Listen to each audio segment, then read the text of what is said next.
Chapter 102. The purple demon eye seemed to contain the evil power of the demon Daoism.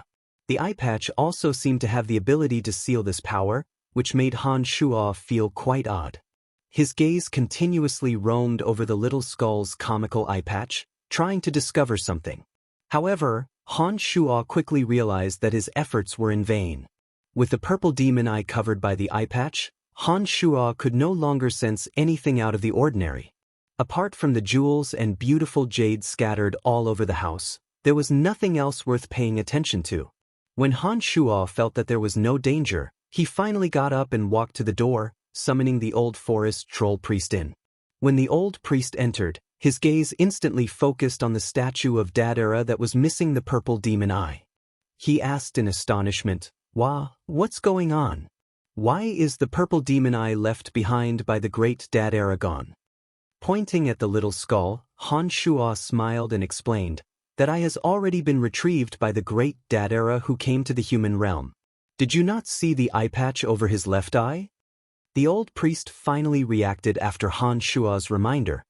He looked at the little skull in surprise and immediately knelt down to shout, "Congratulations, the great Daoism! The purple demon eye was guarded by my tribe according to your last wishes. Today, the purple demon eye has returned to your hands. My tribe has not let you down. Apart from the purple demon eye, is there anything else you wish to offer to the great Daoism?" Han Shuo thought for a moment and stared at the old priest. The old priest started, furrowed his brow and thought carefully for a moment. He shook his head and said, "The purple demon eye was guarded by my tribe in accordance with the great god's last wishes. Apart from this, all the treasures in the house are also offered to the great god Daoism." Very good, very good. Han Shuo nodded and said to the old priest, "Then you go out first. Wait for the great Daoism to come out and guide you." After the respectful old priest backed away from the large house, Han Shuo began to plunder everything in the house without a trace of politeness. The gold, jewels, and beautiful jade scattered on the ground disappeared into Han Shuo's space ring piece by piece. Han Shuo estimated that the wealth inside was probably worth tens of thousands of gold coins. It was all contributed by the forest troll to the demon Daoism after robbing others. There were some heavier things that Han Shuo did not touch for the time being. There were also some gemstones embedded in the wooden house. Han Shuo did not immediately pry them out. Han Shuo first picked up some of the jewels, gold, and jade scattered on the ground, and then after a moment of estimation, he stopped when he felt that it was about time. Apart from a few large antique items and the gemstones embedded in the house, many of the valuable jewels, gold, and jade in the house had all fallen into Han Shuo's space ring. However, Han Shuo's space ring had a limit to its capacity. Add to that the fact that there were a few other things stored inside, and so Han Shuo only took a third of the things in the house. However, even this third of the items was probably worth tens of thousands of gold coins. It looked like the forest troll's many years of robbing had indeed been fruitful. Since the little skull had become the great Daoism of the forest troll, Han Shuo began to rack his brains again. With the little skull's identity, Han Shuo could drive these forest troll to do some things. Han Shuo wasn't worried about the items in the house. It should be safe to leave them here. Sooner or later, he would have to return here to refine the wood elite zombie. Han Shuo wasn't in a hurry. Within the dark forest, the forest troll was a race that everyone loathed and despised. Now that he had the little skull, Han Shuo could use the forest troll's power to command them. The only thing that made Han Shuo hesitate was, what could he do with these forest troll? Han Shuo suddenly felt a headache coming on. These forest troll were greedy by nature and liked to rob others. This was something that couldn't be changed no matter what. Han Shuo didn't know how to command them. If it wasn't for the fact that they served the little skull as the demon Daoism, Han Shuo wouldn't have minded killing them and taking away all their belongings. But now that he had the little skull, Han Shuo could command them. It would be too much of a pity to kill them. After thinking about it for a while, Han Shuo felt that their nature to rob couldn't be changed. The only thing he could change was the targets of their plunder. If he changed their targets to some equally infamous goblins and ogres, or some enemy caravans, then a bad thing could become a good thing. After thinking this through, Han Shuo left the house with the little skull. With the help of the 3 original demons spying, Han Shuo had already figured out the location guarded by the forest troll. After coming down from the house, Han Shuo opened his mouth to instruct. Madame Dadera has just descended here and is still unfamiliar with the current state of the world. Madame Dadera needs to first familiarize herself with the dark forest and then point you in the direction of the future. Don't continue robbing the dwarves during this process. Madame Dadera needs them to live well. The old forest troll priest had many questions in his heart, but he didn't dare question Han Shuo's words. He only bowed his head and asked respectfully, "Do you need us to send out warriors to help Madame Dadera familiarize herself with the environment here?" "No need. Great Goddess Dadera and I will visit your tribe in a few days. You can just stay there and wait." Han Shuo didn't board the forest troll's raft after he'd finished speaking. He left with the little skull after a few words. Han Shuo didn't immediately return to the cemetery of death after leaving the area, but took Little Skull with him to familiarize himself with the environment of the area. Since he wanted to gather the 5 elemental zombies, Han Shuo naturally wouldn't be willing to let go of such a natural place of extreme wood. Apart from the forest troll standing guard near the wooden house, there was nothing else in the surrounding areas apart from astonishingly lush plants and trees. Han Shuo finally calmed his mind after releasing the 3 original demons to patrol the entire area, planning on returning to the cemetery of death on the outskirts. Han Shuo had carefully inspected the environment along the way through the original demons, and the path back had long since been imprinted in his mind. Han Shuo didn't directly enter the river to return, instead making his way back unhurriedly along the riverbank. Halfway through, Han Shuo felt a bit hungry. He looked at the strange fish in the clear river and had a thought. The demon's lair edge whizzed out and fell into the river according to Han Shuo's will. It pierced through 2 large fish and landed back in Han Shuo's hands. Little Skull left with the bone dagger under Han Shuo's command, returning with a pile of wood in his hands after a while, nimbly propping up the frame. With Han Shuo's flint, the 2 large fish had already been propped up by Han Shuo. He casually took out spices from his space ring and sprinkled them on the roasted fish. An alluring fragrance slowly spread out. A black shadow flew over from the distant sky. A strong wind blew past, causing Han Shuo's clothes to flutter. An unpleasant stench assailed his nostrils, causing a feeling of disgust to rise in Han Shuo's heart. When he raised his head and glared angrily, the black shadow went from low to high and rose into the sky again, becoming a small blacked. "Damned stinky bird, so disgusting."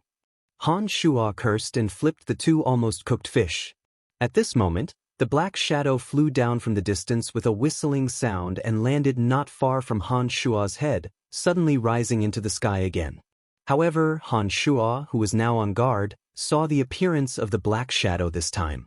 It was a harpy with the body of an eagle, but the face of an ugly woman. The harpy and the deepwater venom python were both level 3 magical creatures. She had the face of a human, but couldn't make a human sound. Her body carried a foul stench all year round, and she liked to eat human corpses. As long as the harpy had her eyes on you, she would continuously probe you until she found the right opportunity to suddenly fly over your head and use the stench on her body to make you dizzy. Then she would use her sharp claws to tear apart your skull and eat it. Within the dark forest, because the harpy had the ability to fly quickly, it would be a great headache to be targeted by her. When Han Shuo discovered that he'd been targeted by the harpy, he couldn't help but look coldly at the harpy sitting cross-legged in the sky and snorted lightly, "You're courting death." Maintaining his posture of roasting fish, Han Shuo turned a deaf ear to the harpy's incessant probing in the sky. Little Skull next to him gripped the bone dagger and appeared a bit restless, seeming to want to fly into the sky and take down this annoying harpy. However, he didn't make any rash moves under Han Shuo's reassurance. At this moment, a few figures slowly appeared in the distance. These people looked like they belonged to a young adventurer team. There were mages, archers, and warriors in the team. There were 6 of them in total. They looked at the harpy sitting cross-legged above their heads and cursed lowly at how annoying the harpy was. Han Shuo had been concentrating on dealing with the harpy when he heard their curses. He suddenly realized that the harpy's original targets seemed to have been them, but had suddenly changed targets when she saw that he was alone and tried to eat him first. One of the swordsmen discovered Han Shuo when he smelled the aroma of roasted fish and pointed at Han Shuo to his companions. The group of 6 young adventurers, both male and female, hurried towards Han Shuo. Chapter 103. Hey friend, are you adventuring alone in the dark forest? The swordsman called out softly when he was still some distance away from Han Shuo. Han Shuo had long since discovered the 6 and put away the little skull. He didn't want to reveal his identity as a necromancer, so he lifted his head upon hearing the voice and nodded at the swordsman. That's right. The cross-legged harpy whistled through the air. When she saw that the 6 adventurers had met up with Han Shuo, she didn't dare continue to test Han Shuo's patience. She flew to a higher altitude and observed the situation from the sky. The 6 adventurers were a team of 3 warriors, 2 mages, and 1 archer. The archer was a female elf, and the 3 male warriors were respectively a senior swordsman, 2 journeyman swordsmen, 1 male journeyman mage, and 1 female adept mage.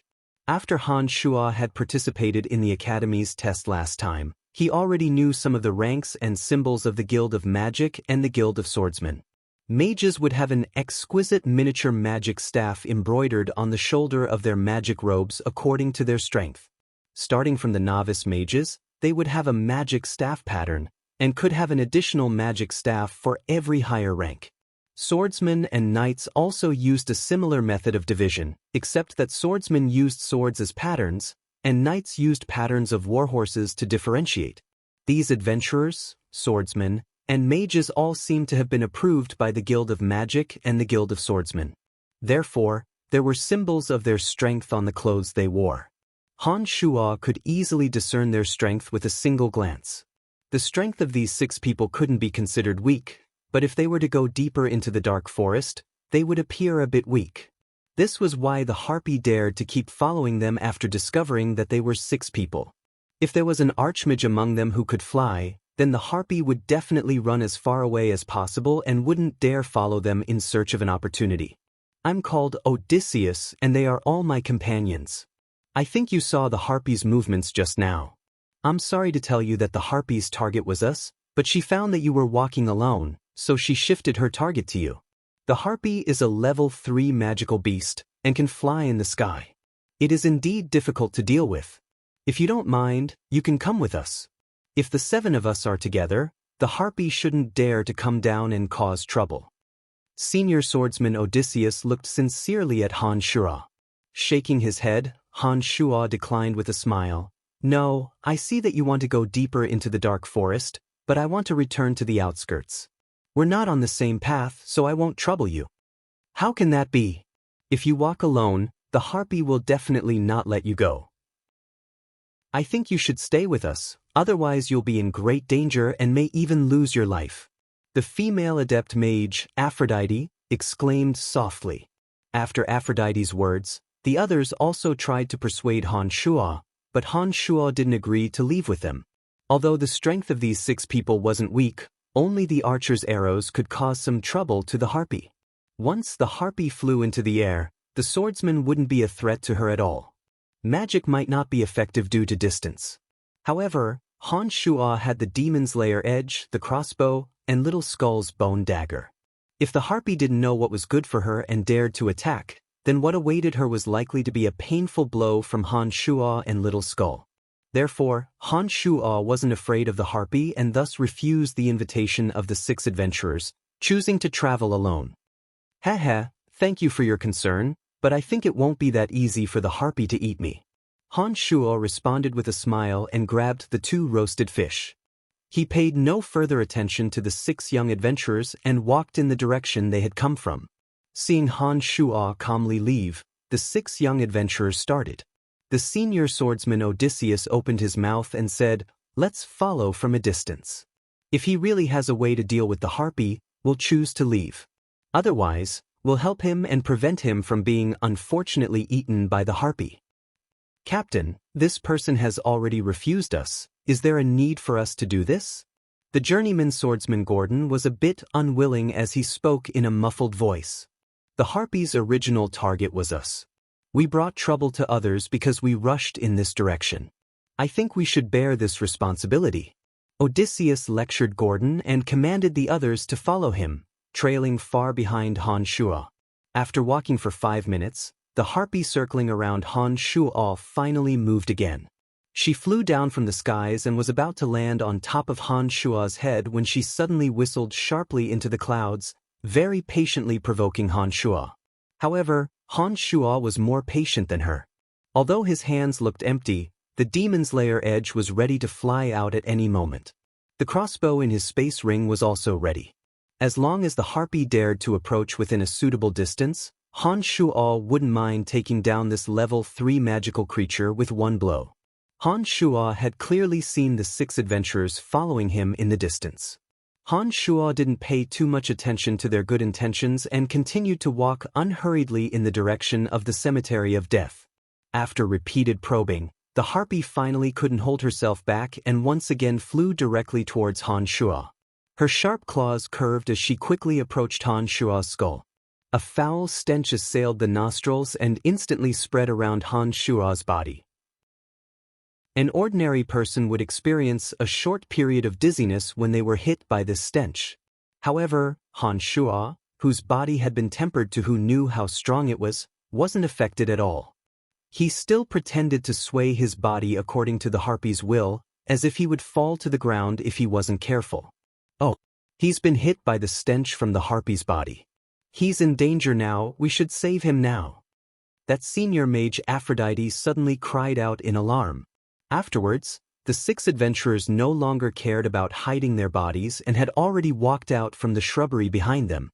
The archers were even more flustered as they planned to shoot the harpies with their bows. At this moment, the harpy, who hadn't dared to truly descend, seemed to think that she had found a suitable opportunity. The harpy's body, which had been 7 or 8 meters above the ground, suddenly shot towards Han Shuo like lightning. A pair of iron claws grabbed at Han Shuo's skull, seeming to want to forcefully rip apart Han Shuo's skull. A cold smile blossomed at the corners of his mouth as Han Shuo's body swayed even more. When the harpy's iron claws were about to land on his skull, Han Shuo's body stiffened and he quickly fell backwards. In this way, the claws that had been grabbing at Han Shuo's skull landed in the air. Just as the harpy let out a strange whistle and tried to move again, the demon's lair edge, mixed with red light, suddenly shot through the air, carrying with it a ferocious surge of heat as it poured into the harpy's body with a boom. A low, mournful cry rang out as the harpy flapped her wings in an attempt to quickly leave the ground. At this moment, the strong crossbow was already in Han Shuo's hands. He aimed at the harpy's slender neck and shot viciously. The harpy, whose body had blossomed with red light, cried out in agony. She couldn't stabilize her body at this moment and didn't notice that an even more fatal attack was nearing. After the crossbow arrow powerfully pierced through her neck, it sent her body flying backwards. Her neck maintained the posture of tilting backwards as she fell to the ground with a boom. Oh my God, he killed the harpy! Swordsman Andrew, who'd hurried over quickly from the distance, couldn't help but cry out in surprise when he suddenly discovered that the harpy's enormous body had fallen to the ground. He seemed to be in disbelief. The other adventurers who'd been chanting incantations or preparing to shoot also stopped what they were doing and looked at the harpy in the distance, flapping her weak wings weakly. Their expressions were all astonished.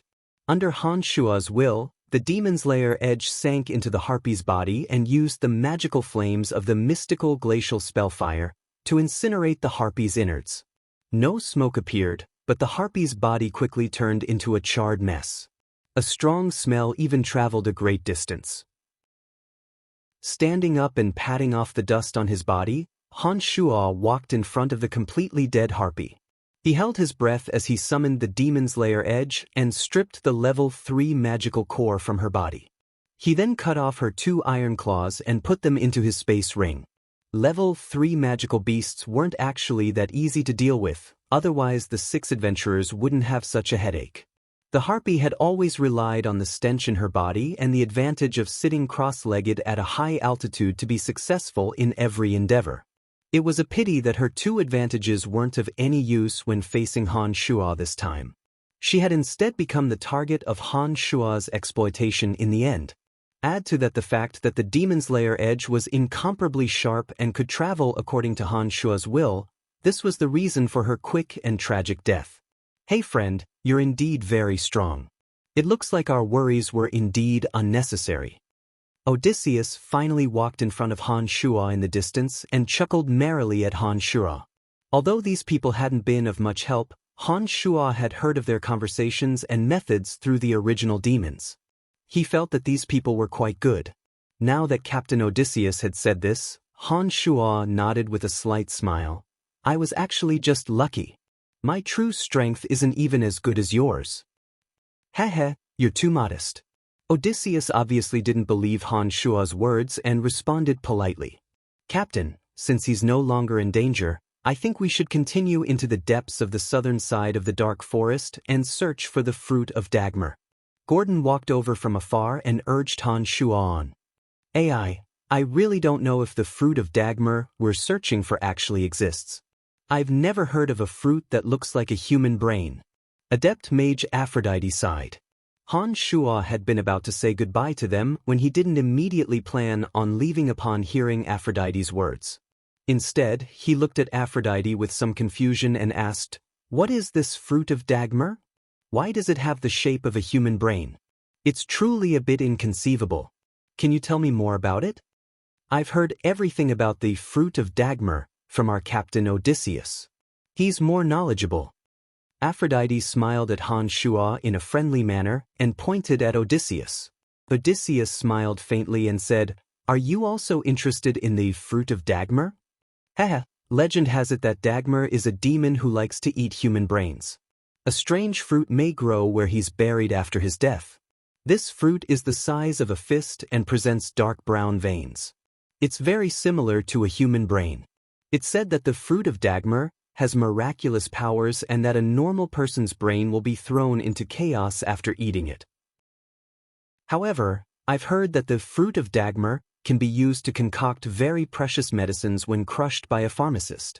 I've accepted someone's request this time to try my luck in the dark forest and see if I can find the fruit of Dagmar.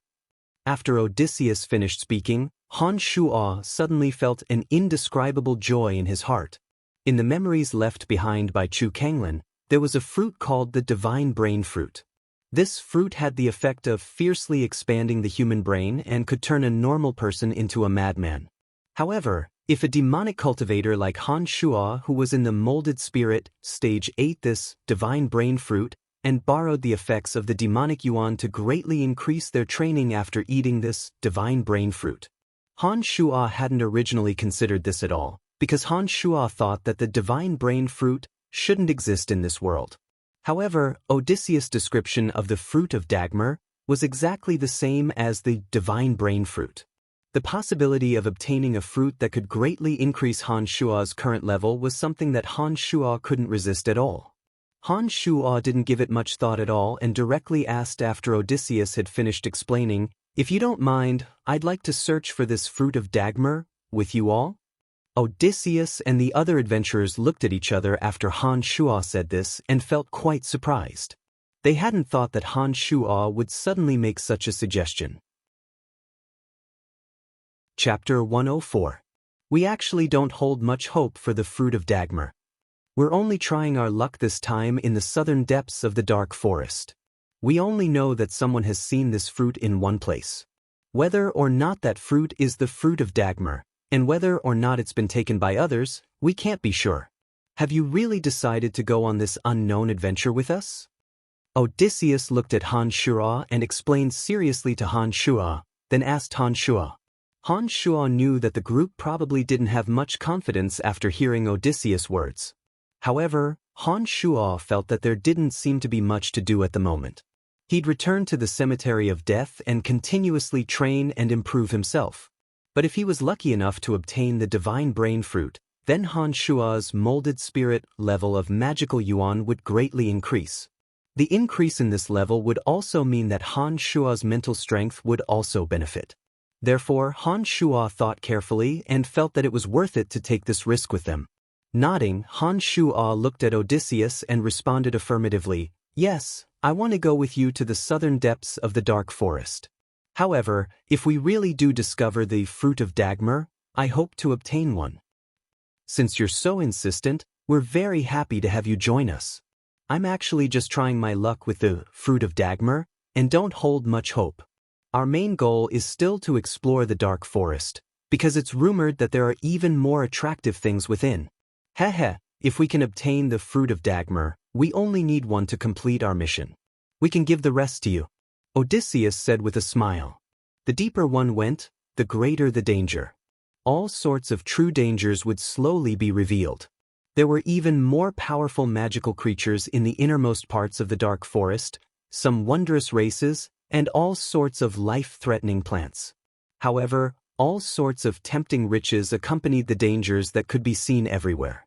Some exotic plants would only grow in the depths, and many of them could be sold for high prices. Magical beasts of level 1, 2, and 3 could also be sold with abundant items. Of course, the prerequisite was that you had to kill them. Since the two sides had reached an agreement, they didn't stay here any longer. After Odysseus helped Han Shuo introduce the other companions one by one, the group of 7 advanced deeper into the region. Not far in front of them was the Holy Land guarded by the Forest Troll. That place was guarded by the Forest Troll warriors. Although there was still some wealth in the Holy Land, Han Shuo had already treated it as his own personal property. So, under Han Shuo's intentional guidance, the group avoided that area, and after making a slight detour, they continued forward. After walking like this for a day, they did not encounter much danger.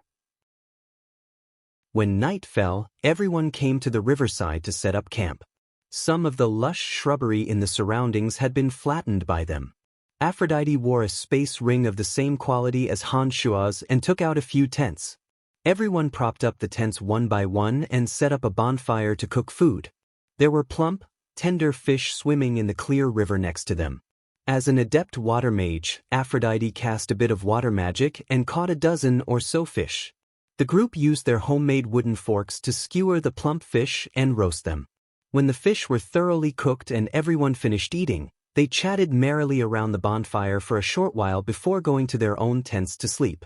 The female elven archer and the water mage Aphrodite slept in one tent, while the 4 males slept in 2 tents. Han Shuo volunteered to take on the role of guard and waited for them to enter their tents to sleep before he went to an isolated area to practice magic by himself. With the 3 original demons around him, Han Shuo did not need to pay special attention at all. However, the practice of magic was the foundation of Han Shuo's future development, so he could not relax for even a moment. Forcefully enduring the baptism of pain in his head, Han Shuo silently sank into the practice of magic. It wasn't until the latter half of the night that a strange sound startled Han Shuo awake from his training. Casually wiping away the sweat on his forehead, Han Shuo's 3 original demons' vision all fell into the bottom of his heart. Following the direction of the sound, one of the original demons left the area and flew out, swiftly approaching the place where the sound had come from in the dark night. A twin-headed dragon swayed as it approached from the distance.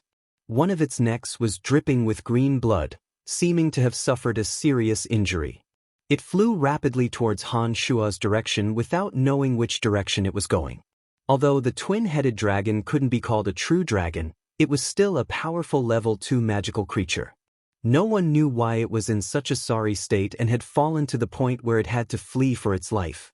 One of the original demons paid attention to the twin-headed dragon's movements, and the other split off to fly in the direction that the twin-headed dragon had fled from, attempting to see just what had forced the twin-headed dragon to flee with injuries.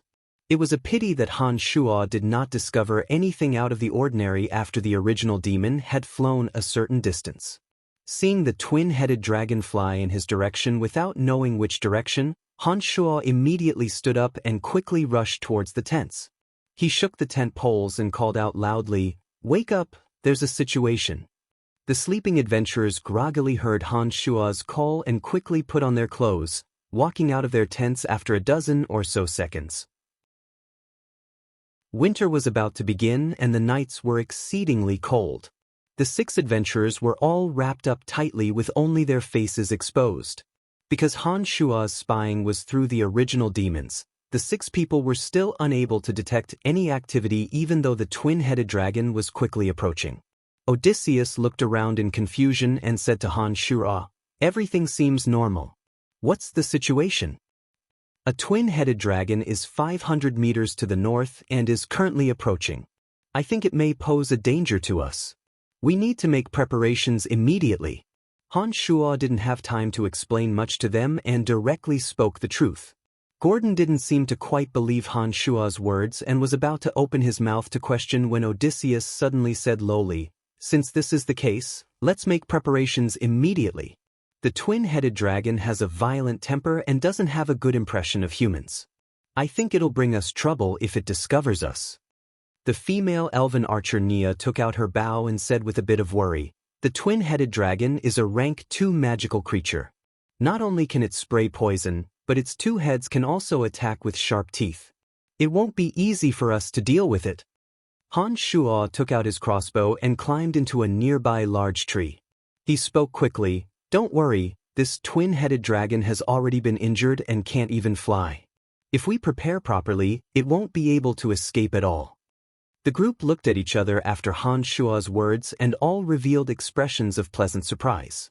If the twin-headed dragon wasn't injured, it would be a bit troublesome for the adventurer group to deal with it.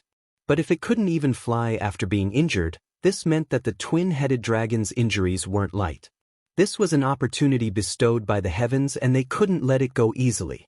The group with faces full of pleasant surprise were either climbing into tall trees like Han Shuo or hiding in the shadows of the trees. They all took out their weapons and focused their attention on dealing with the twin-headed dragon that had an extremely poor sense of direction. The shrubs rustled as they were swept over and the wounded twin-headed dragon slowly appeared in everyone's line of sight amidst everyone's anticipation. Gordon, who'd been a bit skeptical of Han Shuo's judgment just now, revealed an expression of admiration towards Han Shuo from afar. He grasped the long sword in his pocket excitedly, planning to give the twin-headed dragon a swift and violent attack at any moment. The twin-headed dragon that had no sense of direction finally collided head-on with Aphrodite's water barrier. The enormous force of impact caused the water barrier that Aphrodite had set up to suddenly scatter into droplets of water in the air. At the same time, Han Shuo and Nia's attacks were released at almost the same time.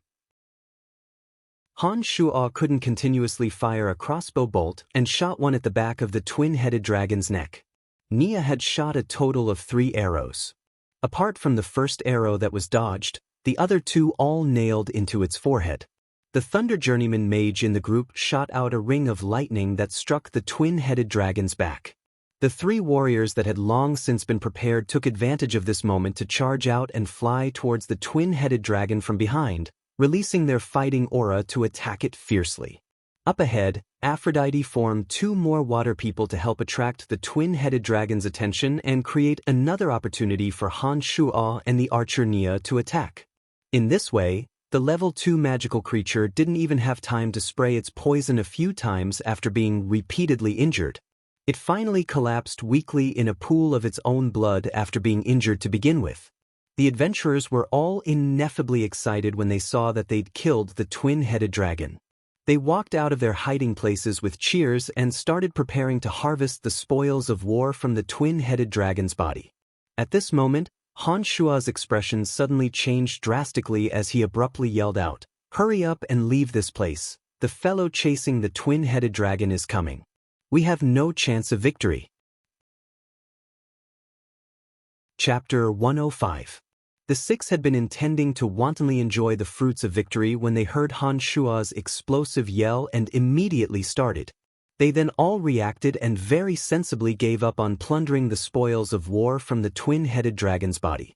Their inquiring gazes swooped towards Han Shuo. After Han Shuo had repeatedly displayed exceptional senses and corresponding strength, they had unwittingly treated Han Shuo as their new leader. Even Odysseus wasn't displeased in the slightest and seemed to feel that all of this was a matter of course. There would always only be one leader in a team. Apart from having convincing strength, this leader also needed to have a cool head and keen judgment. "Follow me." He didn't waste words or speak humbly. When Han Shuo discovered that he had become the object of their trust, He opened his mouth and spoke directly. His body flashing, Han Shuo swiftly passed through the area and shot towards the left. None of the 6 young adventurers behind him questioned Han Shuo's judgment. They immediately put down everything in their hands and followed behind Han Shuo, ignoring the exposed tents and the still cold corpse of the twin-headed dragon on the ground. An enormous tree that reached into the sky suddenly appeared in everyone's line of sight. The towering trees here were lush and blocked out the bright moonlight. In the middle of the night, the enormous branches were like the tentacles of a monster, appearing a bit frightening. After arriving here, Han Shuo stared at one of the large trees and climbed up along the tangled branches. His body suddenly disappeared when he reached the middle of the tree. The 6 people, 3 swordsmen, were quite agile and climbed up only 10 seconds behind Han Shuo. Then, with their assistance, the 2 mages and 1 archer also climbed up the branches. The group suddenly discovered that there was a gap here after climbing halfway up the tree. This seemingly sturdy tree was actually hollow inside. After the 7 people entered through the gap, 4 of them landed at the base of the tree. Han Shuo, Odysseus, and Aphrodite stuck half their heads out to look into the distance. What is that? Only now did everyone let out a sigh of relief. Odysseus stopped and looked suspiciously at Han Shuo. It's a unicorn among the super-rank magical creatures.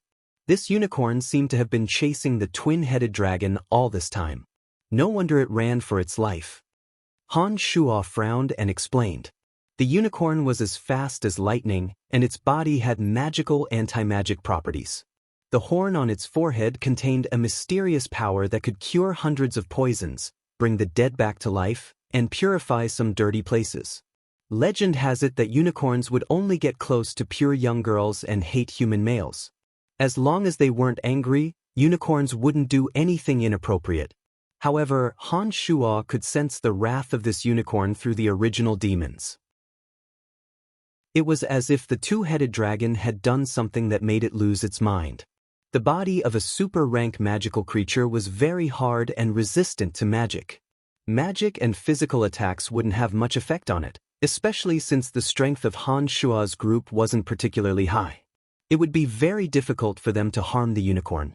It was also rumored that unicorns had received the blessings of the gods. If someone harmed or killed a unicorn, then that person would be cursed and have bad luck in the future. Therefore, although the unicorn's body was full of treasures, very few people would throw caution to the wind and attack a unicorn. Odysseus and Aphrodite both inhaled sharply when they heard that the creature chasing the twin-headed dragon was an enraged super-rank magical creature. They rejoiced that their group had escaped in time. Otherwise, it was very likely that they would have immediately suffered painful blows from the unicorn's wrath. As Odysseus and Aphrodite rejoiced, a snow-white unicorn with a horn on its forehead and a pair of beautiful blue eyes appeared with graceful steps next to the twin-headed dragon's corpse. Han Shuo's group waited at the mouth of the tree hole in the distance, purposefully concealing their presence. Add to that the fact that they were some distance away from the unicorn, they weren't afraid of being discovered.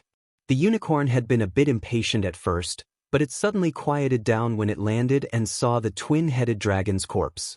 With light, graceful steps, the unicorn circled the twin-headed dragon's corpse once, and even extended a snow-white foot to kick the twin-headed dragon. When it discovered that the twin-headed dragon really wasn't moving at all, it finally stood motionless where it was. Its slender white neck looked around, and its blue eyes revealed a human-like puzzlement. The unicorn didn't discover anything after looking around. It then shook its head, shuddered, and started to return the way it had come. The unicorn wasn't a carnivore, so the twin-headed dragon's corpse obviously didn't attract it at all. No matter what the twin-headed dragon had done to anger it, it was satisfied that it was dead now. An original demon kept a close eye on the unicorn until it sped up and disappeared without a trace. Han Shuo finally recalled the original demon and said to the group, "The unicorn has left. We can dig out the twin-headed dragon's magical core this time." At this point, everyone was sincerely convinced of Han Shuo's judgment and leadership.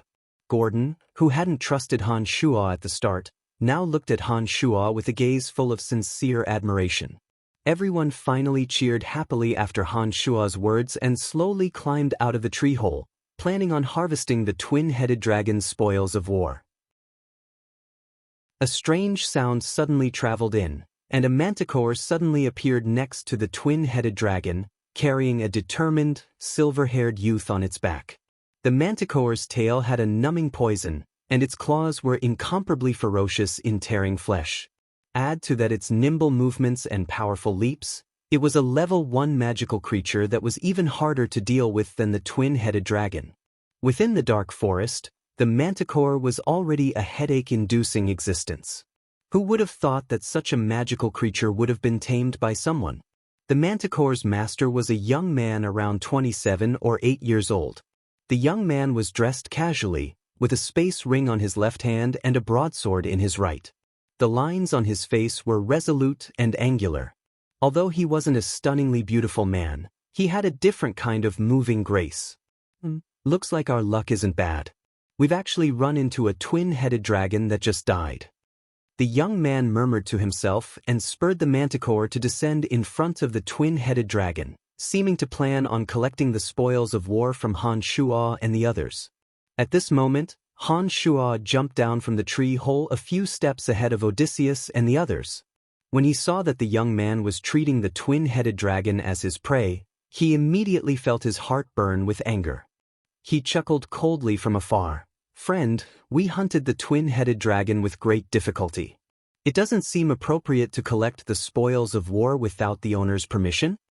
The young man lifted his head to look at Han Shuo and said disdainfully, "All magical creatures in the dark forest, whether alive or dead, have no master. Since I've discovered this dead twin-headed dragon, then it should be mine." The young man paid no more attention to Han Shuo after saying this and took out a dagger from his calf, attempting to pull out the poisonous fangs from the twin-headed dragon's mouth. Han Shuo wasn't a good-tempered person. When he saw that the young man had ignored his advice, he immediately took out his crossbow and aimed at the young man. He smiled coldly, "If you dare move, I'll kill you right here and now." "Oh, then I'll move for you to see." The young man looked at Han Shuo with great interest and said faintly. He immediately moved his dagger and pried open the poisonous fangs from the twin-headed dragon's mouth. Han Shuo nodded and didn't say anything else. He immediately planned on shooting the fellow who wouldn't listen to his advice. At this moment, Odysseus suddenly called out loudly, "No!" Odysseus then quickly rushed towards Han Shuo and explained anxiously, "He should be the legendary Trunks. This is a demon riding a manticore. Anyone who provokes him will be in great trouble. If he wants the twin-headed dragon, then let him have it." Han Shuo's face changed and he looked at the young man with surprise.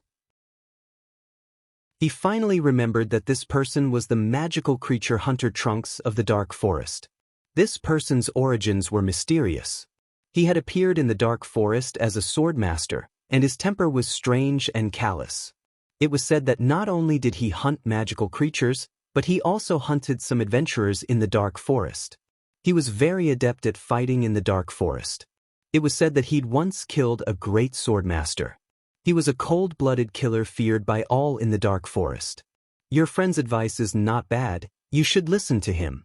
The young man reached out to take out the poisonous fangs from the twin-headed dragon's other mouth as he spoke to Han Shuo from afar. He seemed to be certain that Han Shuo wouldn't dare make a move.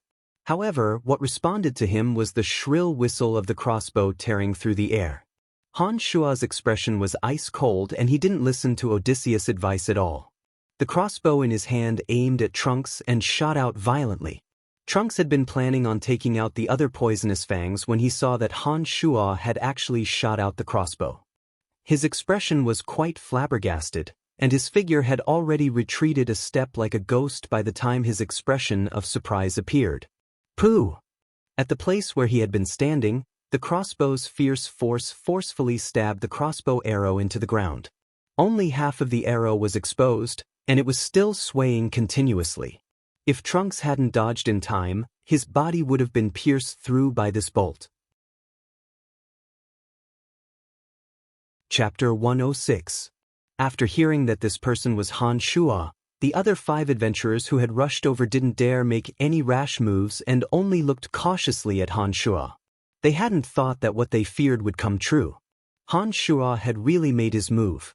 Having dodged the crossbow bolt, Trunks' face abruptly chilled. His sharp eyes instantly focused on Han Shuo and he nodded, "You've got guts." He didn't continue to make a move to retrieve the other poisonous fang from the twin-headed dragon's mouth. He hugged his broadsword in his right hand and walked unhurriedly towards Han Shuo. His expression was obviously unfriendly.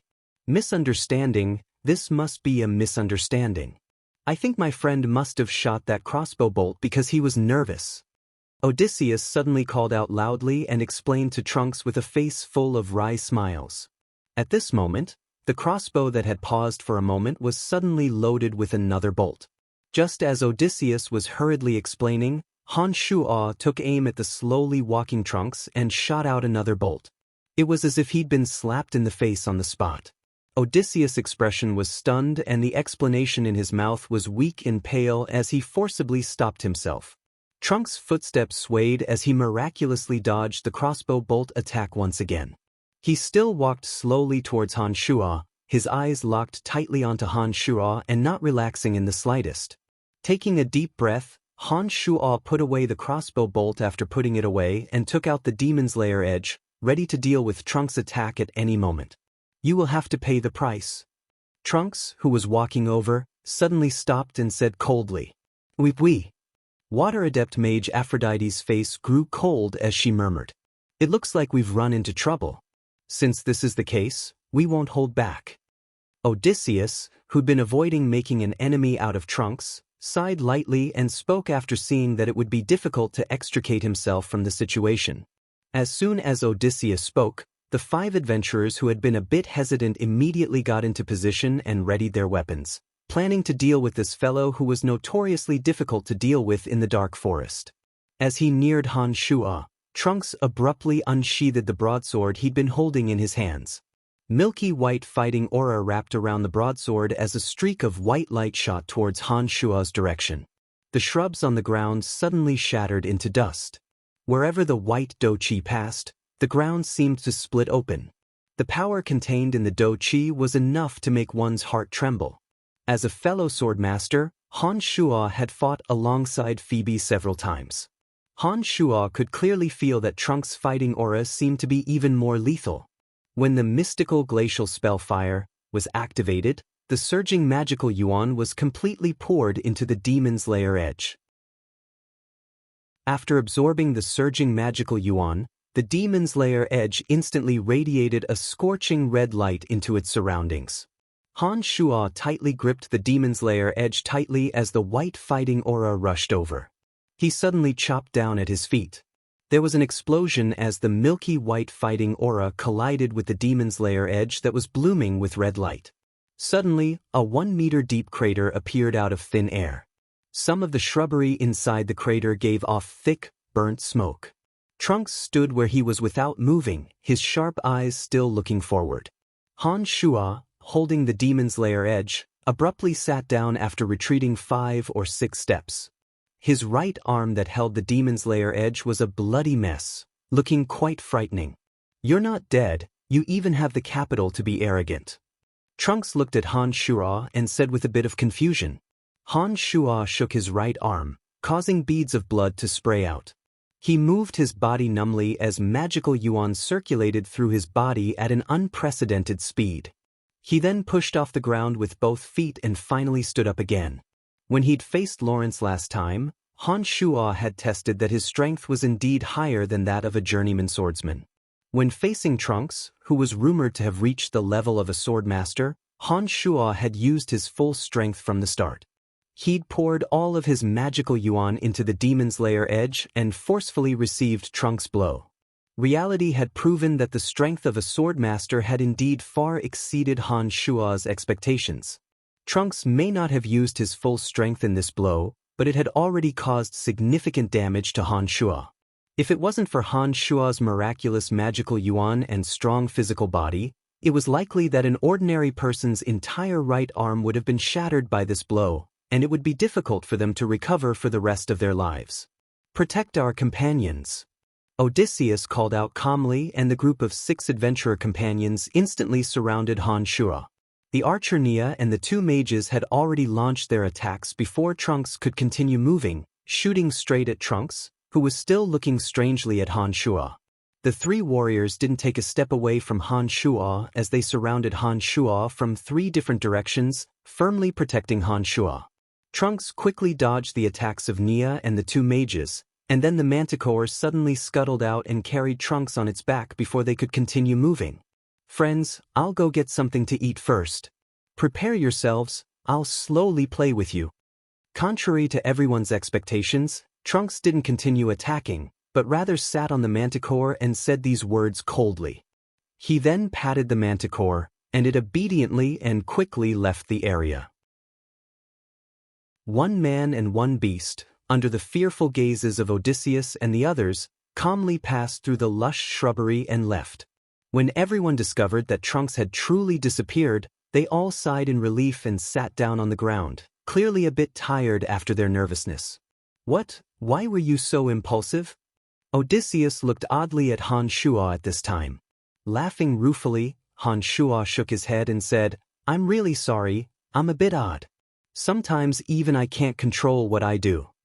According to Han Shuo's past personality, he absolutely wouldn't have chosen to make an enemy out of such a strong adversary just now. However, for some reason, Han Shuo couldn't take being threatened more and more. Even if there was a strong killing power behind the threat, Han Shuo would still resist without a care in the world. In actuality, Han Shuo had immediately hesitated when he'd understood the strength implied by this name when Odysseus had mentioned Trunks' name. He'd even planned to immediately put down the crossbow in his hands and let Trunks take the twin-headed dragon away, unwilling to provoke such a strong enemy. However, Han Shuo had still made his move in the end, and he'd made his move quite resolutely. He hadn't considered the painful retribution that would follow. This change in personality made even Han Shuo feel that it was a bit outrageous, and he could only attribute it to the effects of magical yuan in the end. Perhaps we're too weak. Your actions are actually quite admirable, but I think we'll run into great trouble in the future. Odysseus nodded and looked at Han Shuo with a sparkling gaze. Sincere admiration appeared in his eyes. You didn't die after taking a blow from him. That means you're strong enough.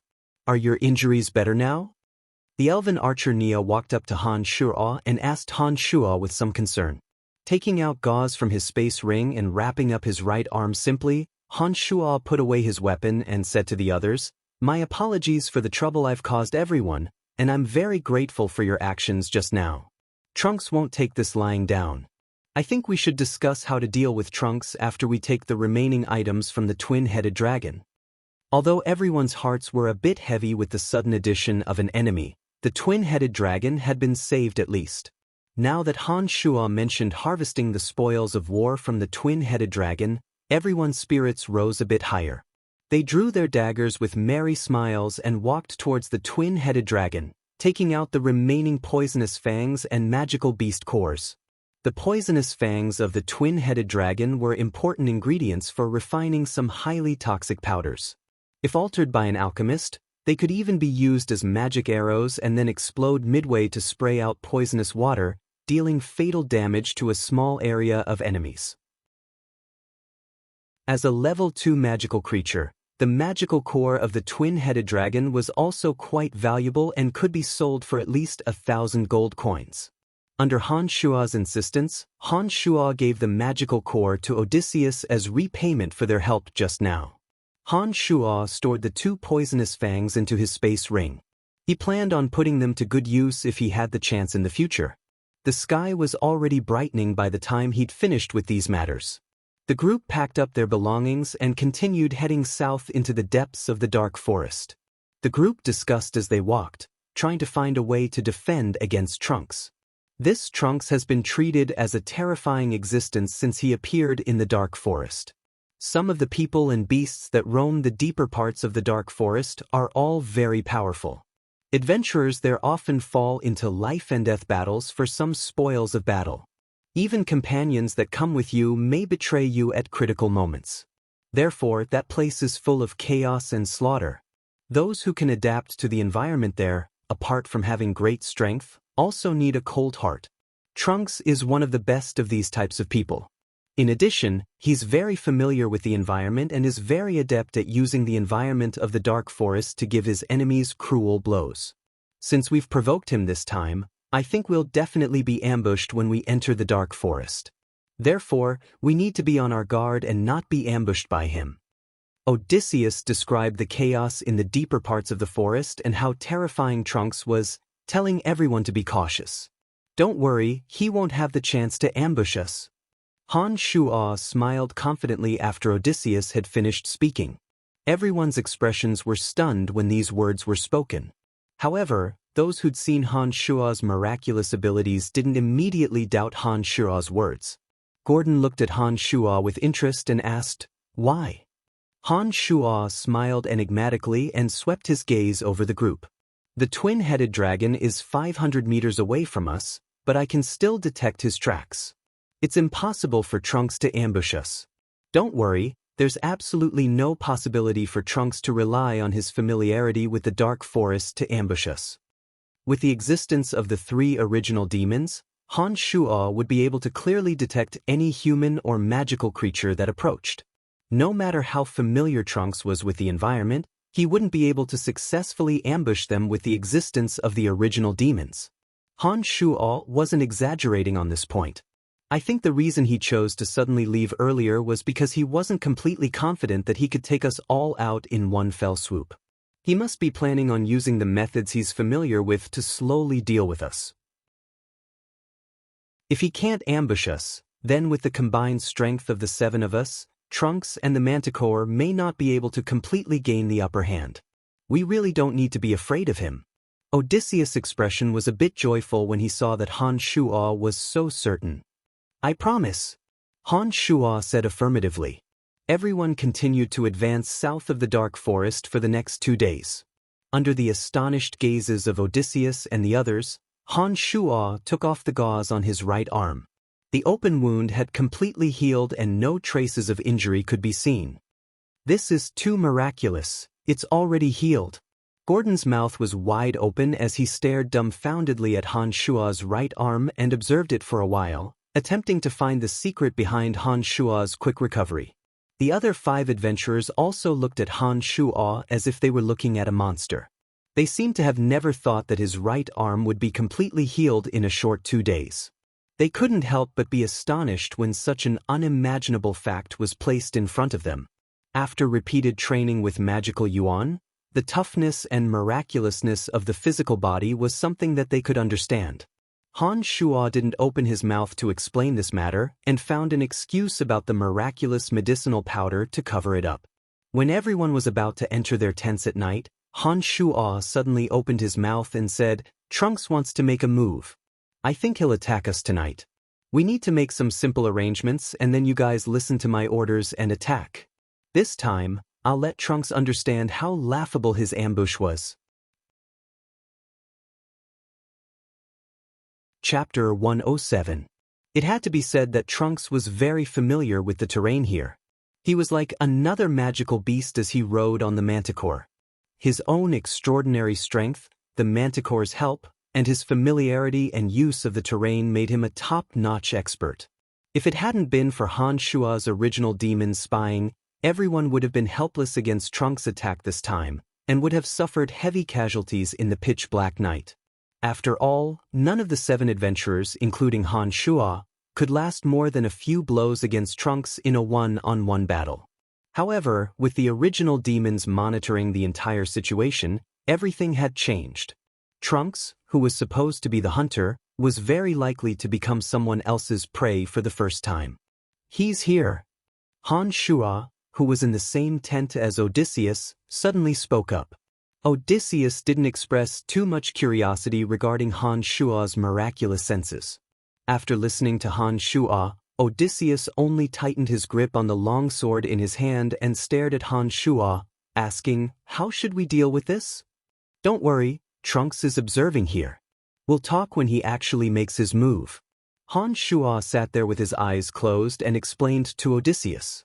Trunks was as nimble as a monkey on the surrounding trees, making use of some of the soft branches to move freely between the trees. He didn't make any sound, and no one noticed him in the dark of the night. The manticore was a distance away from Han Shuo and the others' tents, and was now slowly circling the tents. As a manticore that was extremely adept at hunting prey, he was also a very patient hunter like Trunks. Trunks gradually approached the large tree above the tent where Han Shuo and the others were. He looked down coldly at the tents below, seeming to consider how he should act. He held a few small stones in his hand, and 2 of them whistled towards the tent, while the other landed softly in the surrounding underbrush. A few panicked shouts came from within the tent, and then Han Shuo and Odysseus suddenly walked out of the tent and looked towards the direction where Trunks had made the sound with the stones. On the other side, the manticore also purposely made noises. After Gordon and the other swordsmen walked out of the tent, they looked at each other and walked towards the direction of the manticore. The 2 magicians and the archer remained in place, observing the surroundings with bright eyes, guarding the area to provide support for the parties. When Han Shuo and Odysseus arrived in the direction the rock had come from, and Gordon and Myers had similarly left, Trunks suddenly swung towards Gordon and Myers with the help of a soft tree branch. It looked like he intended to take care of Gordon and Myers first. Go! Han Shuo let out a low shout and circled around with Odysseus, approaching Trunks from another direction. Gordon and his companion walked slowly. Their gazes were filled with vigilance as they constantly scanned the surrounding bushes. The manticore was lurking in the bushes 10 meters away from them, waiting for them to get close so it could launch a surprise attack. With the help of the tree branches, Trunks miraculously didn't make any sound, nor did he reveal himself. He slowly closed in on Gordon and Myers, quickly appearing above their heads. A crossbow suddenly tore through the air at this moment. The sharp whistling sound of the crossbow tearing through the air was extremely ear-piercing in the silent night. Making use of the cork, Trunks suddenly discovered that the target of this crossbow bolt was actually himself, and immediately appeared to be inconsolable. Trunks, who was still floating, had no footholds and could only helplessly drop to the ground. At the same time, the 2 magicians and archer who should have been guarding the tent suddenly appeared miraculously. A water dragon, a bolt of lightning, and 3 flying arrows suddenly attacked. Trunks was completely unable to stop his body's descent in midair at this moment. He used his broadsword to release milky white fighting aura with great difficulty to defend himself. However, Trunks had obviously taken a beating in his haste. Although he'd cut through Nia's 3 flying arrows, his body had been struck by lightning and his chest had also been blasted by the water dragon. He let out a muffled groan as he fell into the thick bushes. 3rd tree on the left, 5 steps in front of it, attack! Han Shuo suddenly called out calmly from afar. A few waves of attacks were launched, all aimed at Trunks who just landed. That patch of bushes was extremely thick, and Trunks nimbly dodged into it after landing in the dark. Logically speaking, Han Shuo and the others would have no way of discovering that position. However, reality was always unexpected. Trunks had just finished dodging when a few waves of attacks suddenly descended upon him when Han Shuo called out softly. This time, Trunks had dodged the attacks of the 2 magicians, but the arrow that the completely invisible archer Nia had casually shot just happened to land on Trunks' buttocks. A pained cry suddenly sounded from there. Trunks obviously hadn't reacted yet, and his body changed directions again after a pained cry, attempting to attack the others from the other side. However, as Han Shuo continued to dictate, the group's attacks arrived one after another, all of them miraculously landing in Trunks' position. What the F***ck is going on? Trunks, who'd been bombarded repeatedly, had never been as depressed as he was today. He finally couldn't help but curse out loud. Trunks had always been exceedingly confident in his ability to hide his tracks and ambush others. He'd never thought that anyone would be able to see through his tracks in the dark forest. However, Trunks had suffered greatly for the first time this time when facing a group of adventurers whose strength wasn't too outstanding. He'd been drowned in attacks no matter how he dodged, and he'd already sustained significant injuries in just a short while. The manticore that had been lying in ambush finally couldn't restrain itself and charged over from afar when it saw that its master's methods didn't seem to be effective. The bushes were tossed into the air as the manticore ran, and a sharp claw slashed down a large tree as thick as a man's waist. The momentum was astonishing to the extreme. The manticore's coming attack. Odysseus called out loudly, and the three swordsmen suddenly spread out, blocking the manticore's path. They'd originally been targeting Trunks, but they suddenly diverted some of their attention to the manticore that was swiftly flying over. However, the manticore's body was tough, and its speed was as fast as lightning. Everyone's attacks suddenly missed, and only the archer Nia's flying arrows landed on the manticore's body, but didn't cause much damage. At this moment, Han Shua's face was grim as he started manipulating the demon's lair edge with the art of magic control. A long purple line suddenly shot out from the dark sky and suddenly stabbed towards the manticore's back after drawing a beautiful arc in the air. As a level 1 magical creature, the manticore clearly sensed the impending danger and nimbly dodged the demon's lair edge's first attack. At the same time, Trunks limped into view from afar, raising his broadsword as he furiously approached the two mages and Nia. He attempted to combine the manticore's strength and kill them on the spot without a care for anything else. Ignore the manticore, attack Trunks with all your might. Han Shua suddenly called out loudly, causing the two mages and Nia to abruptly turn around and continue attacking the rapidly approaching Trunks. Odysseus and the two swordsmen split up, with Gordon heading towards Nia and the other two charging towards the manticore, using fighting aura to attack it. When Odysseus neared the manticore, he was struck by the manticore's claws. The fighting aura that had been gathered to its peak was destroyed with a bang, and Odysseus himself was also sent flying far away. One of the swordsmen took the opportunity to stab the manticore, but only left a small wound, which instead made the manticore even angrier. The enraged manticore raised a claw, attempting to cleave the approaching swordsman to death. At this moment, the purple light that had just disappeared suddenly reappeared and abruptly stabbed towards the manticore's tail. When it sensed the danger, the manticore leapt backwards and quickly rushed out. The swordsman who was extremely close to it managed to save his life by a hair's breadth. However, although the manticore had dodged in time, the demon's lair edge had already sliced through its back, and the cold mystical aura of mystical ice had already surged into its body. An enraged roar suddenly sounded from the manticore's mouth. Han Shua, who was controlling the demon's lair edge, felt the manticore's fury and immediately focused all his attention on manipulating the demon's lair edge, attempting to kill the manticore here and now. Damn it, you dare hurt my companion. The limping Trunks had an arrow sticking out of his butt, and his chest had been blasted by the water dragon.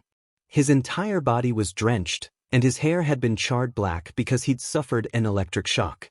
His original aura had long since vanished, and blood continued to flow out of his mouth. He appeared to be in an unspeakable sorry state. I'm going to hurt even you and me, much less your pet. Han Shua chuckled coldly as he spoke. The demon's lair edge was still following closely behind the manticore like a ghost. A sharp howl suddenly sounded from Trunks' mouth. The originally enraged manticore immediately retreated when it heard the howl, fleeing into the distance. Trunks looked hatefully at the crowd after the howl, and then also quickly fled in the opposite direction from the manticore. You guys stay where you are, I'll go kill him. Strike while he's down. Now that Trunks was obviously heavily injured, Han Shua naturally knew how to grasp the opportunity. When he saw that Odysseus, who had been sent flying by the manticore, crawled up from the ground while spitting up blood, and that his life wasn't in danger, Han Shua immediately chased after Trunks. Chapter 108. Even though he was injured, his speed was still swift. Some broken old tree roots and lush shrubbery didn't seem to have any effect on him. However, the injured Trunks was still unable to utilize his speed to its fullest. Han Shua, whose physical strength was at its peak, followed Trunks like a haunting ghost with the aid of the original demon's surveillance. The distance between the two also continued to shrink. The arrow in his hip had long since been pulled out by Trunks as he ran. He'd originally planned on treating his wound, but when he sensed Han Shua's pursuit, he could only helplessly give up on the idea of treating his wound. He ignored the bleeding wound and continued to flee without a care for anything else. This chase continued for dozens of minutes. Trunks' astonishing endurance was still able to grit his teeth and persevere. Every time Han Shuo appeared in his line of sight, his potential would burst forth and his speed would increase once again, attempting to throw Han Shuo behind him. It was a pity that Han Shuo, who had practiced demonic magic, had long since tempered his originally weak personality into indomitable perseverance after repeated baptisms of pain. The tenacity of his willpower was beyond Trunks' imagination. Han Shuo, who had been in pursuit from beginning to end, didn't slow down for even a moment.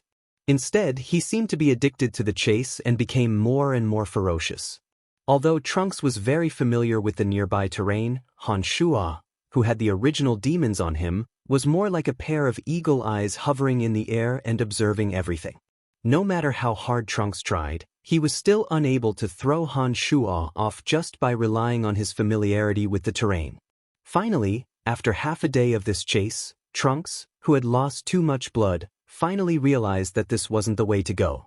Unable to throw Han Shuo off, and unable to treat his body's injuries in time, his blood flowed faster and caused Trunks to experience a short period of dizziness.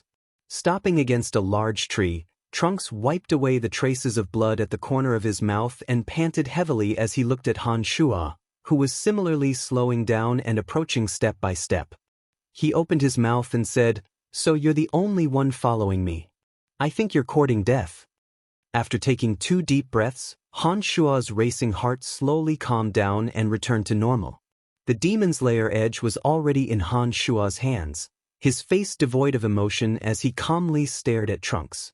Han Shuo wasn't in a hurry to immediately approach Trunks, and his steps were exceedingly slow. Although Han Shuo knew that Trunks had been seriously injured, a swordsman was still an extremely dangerous existence no matter how heavily injured he was. A moment of carelessness could result in a fatal blow to himself. It was precisely because Han Shuo wasn't sure how serious Trunks' injuries were that Han Shuo didn't dare to make a move immediately after his prey stopped. "If you weren't injured, I wouldn't stand a chance against you in a one-on-one fight. However, given the current situation, we'll have to see if you have the ability to do anything to me." Han Shuo suddenly stopped when he was still 15 meters away from Trunks, his gaze roaming over Trunks' body as he spoke faintly.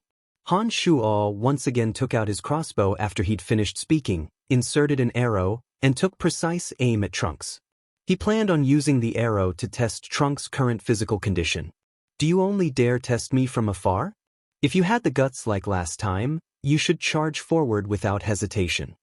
Trunks pressed his back against the tree and coldly watched Han Shuo's movements as he spoke disdainfully. "Do you think I'm stupid, or are you stupid? You should know that our roles have already been reversed. You're the prey and I'm the hunter. How we play is up to me." Han Shuo didn't mind Trunks' taunts in the slightest as he decisively fired the crossbow after aiming at him. In the dusky night sky, the tip of the crossbow flashed with a cold light as it suddenly whistled through the air and shot towards Trunks' chest like lightning. Trunks' expression didn't change in the slightest in the face of the crossbow arrow. His body flew into the air almost as soon as the whistling sound of the arrow piercing through the air rang out. The crossbow arrow fiercely nailed itself into the tree that Trunks had just been leaning against with a thud. Having dodged the attack, Trunks' body soared a few meters into the air, nimbly crossing the 15-meter distance and actually appearing in front of Han Shuo in an instant. His speed was faster than Han Shuo could have imagined. Milky white fighting aura filled Han Shuo's vision in an instant. It was as if he was in the center of a tornado. Han Shuo's body was enveloped by the milky white fighting aura as his muscles instantly tightened and stiffened. It was difficult for him to even move. He could only watch helplessly as the fighting aura drowned him. His body couldn't move, but the magical yuan within his body flowed unimpeded. Han Shuo willed the demon's lair edge to fly out of his hand and suddenly whistled through the air as it danced around Han Shuo's body. Han Shuo's body was instantly enveloped by the light of the demon's lair edge.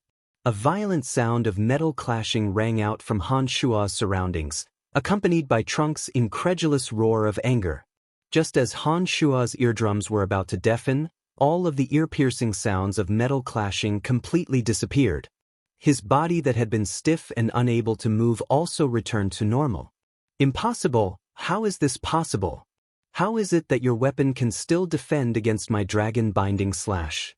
Just who are you? Han Shuo had just regained feeling in his body when he immediately heard Trunks' shocked cries. Focusing his eyes, Han Shuo suddenly discovered that Trunks' face was deathly pale.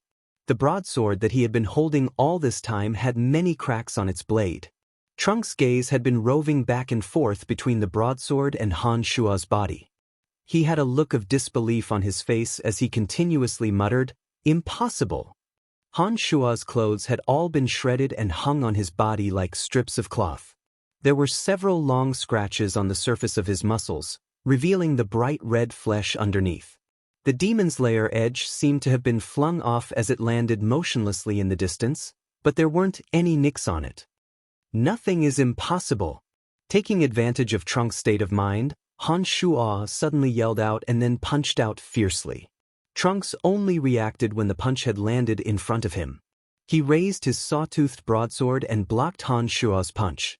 A crisp clang rang out as Han Shuo's right fist went numb, but Trunks' body staggered. Overjoyed, Han Shuo knew that the dragon-binding slash just now should have used up most of Trunks' fighting aura.